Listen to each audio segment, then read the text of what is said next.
প্রাত্যহিক জীবনে আমরা যাদের সাথে মিশি আমিও কিন্তু তাদের মতোই হব।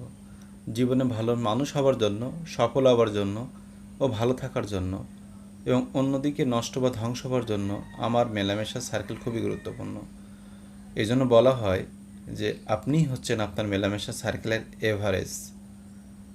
আপনি প্রতিদিন কার সাথে চলেন, বেশি কথা বলেন, আড্ডা দেন ও সময় কাটান, তার বা তাদের আচরণ, মূল্যবোধ, ব্যক্তিত্ব, চিন্তাভাবনা আপনাকে প্রভাবিত করবে।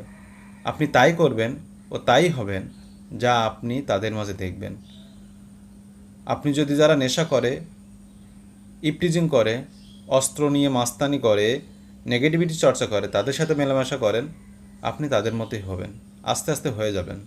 অন্যদিকে আপনি যদি পজিটিভ মানুষ, সফল, সার্থক মানুষ, ক্যারিয়ার সচেতন মানুষ, সৎ, উদ্যোক্তা, দক্ষ মানুষ, সুখী মানুষ ও মানবিক মানুষের সাথে চলাফেরা